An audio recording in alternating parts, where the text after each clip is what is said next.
So energy किंवा vibration, तर energy vibration ह्या गोष्टी म्हटलं तर त्या सिमिलरच आहेत. तर त्या ह्या आपण म्हणजे जास्तीत जास्त पॉझिटिव्ह एनर्जी ही आपण कशी मिळवू शकतो? येस. सो आता ह्याच्यामध्ये सांगायचं झालं तर अहम ब्रह्मास्मी असं एक वाक्य आपल्या उपनिषदांमध्ये लिहून ठेवलंय, म्हणजेच आय एम द युनिव्हर्स. देव आपल्यात आहे. तर तो देव आपल्याला कसा मिळू शकतो, तर त्याचं उत्तर आहे एनर्जी थ्रू. एनर्जी आपल्या आत्म्यात आहे. आत्मा सगळ्यांकडे सेम आहे, कोणाकडेही वेगळा नाही. सो ती जी एनर्जी आहे जी आपल्या आत्म्यात आहे ती प्रत्येक जण वेगवेगळ्या प्रकारे वापरतं, त्यामुळे त्यांच्या आयुष्यातले रिझल्ट वेगळे आहेत. सो ती वाढवता येते आणि त्याच्याने आपल्याला सक्सेस मिळवता येतं. ते कसं हे करायचं तर एनर्जी, व्हायब्रेशन आणि फ्रिक्वेन्सी सक्सेस मिळवण्याकरता. सो एनर्जी वाढवणं म्हणजे मी ज्या पिच मध्ये बोलते त्याला एनर्जी असं म्हणतात. एकदम लो व्हॉइस मध्ये बोललं तर त्याला एनर्जी कोणी म्हणणार नाही. सो त्याला एनर्जी स्पेसिफिकली. व्हायब्रेशन म्हणजे शब्द, राग, प्रेम, याच्यातनं व्हायब्रेशन्स म्हणजे रागाने बोललं की लगेच व्हायब्रेशन समोरच्याला पोचतात. प्रेमाने बोललेली पण व्हायब्रेशन. हे सोपी आहेत दोन, म्हणून मी जस्ट सांगितली.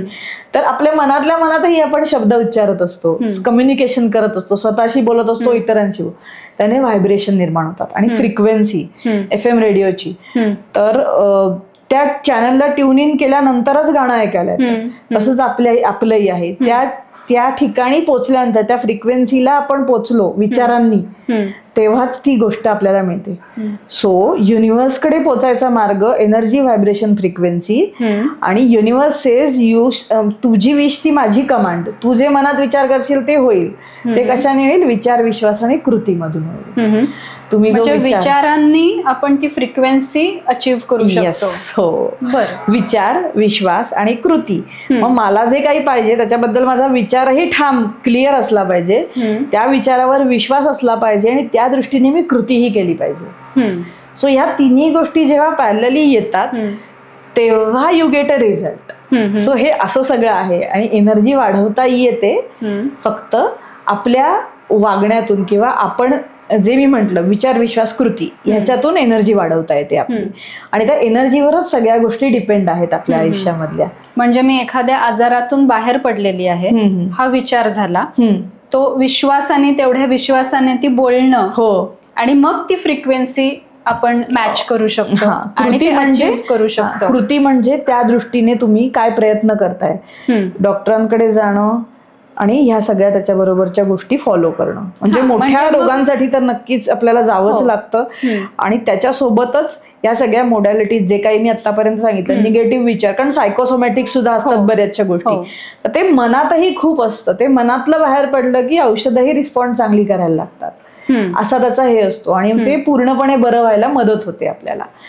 असं म्हणजे ह्याच्यामध्ये हेही आलं की डॉक्टरांनी जे सांगितले ते सगळं फॉलो करा, डाएट फॉलो करा, एक्सरसाइज करा. म्हणजे आपण लाईफस्टाईल आहेच ना, आपली लाईफस्टाईल आहेच की, त्याच्याशिवाय कसं आहे? मी नुसतं माइंड प्रोग्रामिंग करून तब्येत कशी चांगली ठेवू? बरोबर. म्हणजे ह्या सगळ्या गोष्टी, म्हणजे डॉक्टरांनी जे सांगितले ते फॉलो करणं, प्लस ह्यातून मी बाहेर पडणारच आहे हा ठाम विचार करून तो विश्वास ठेवणं, ह्या सगळ्या गोष्टींचा आपण जेव्हा कॉम्बिनेशन करू तेव्हा डेफिनेटली आपण ते ओव्हरकम करू. येस, बरोबर. आणि हे कोणत्याही वयात होऊ शकतं, हे पण हे जास्त महत्त्वाचं. हो, माझं 60-70 झालंय, मग आता काय राहिले नाही. म्हणजे पुन्हा माइंड प्रोग्रामिंग झालं. एनर्जी, आता माझं वय झालंय. एक्झॅक्टली. एनर्जी सेम आहे, आत्मा सेमच आहे, तो कुणाचाही बदललेला नाहीये. सो कोणत्याही वयाला हे करता येतं, हे अगदी मी ह्याच्यानी सांगते. कारण काय होतं, एक्सपेक्टेशन्समुळे वयात आल्यावर प्रॉब्लेम व्हायला लागतात, म्हणजे जास्त वयात गेल्यावर प्रॉब्लेम व्हायला लागतात. कारण त्याही फिलिंग्ज आहेत, इतर लोकांकडनं असलेली एक्सपेक्टेशन्स, मग ते अडकले.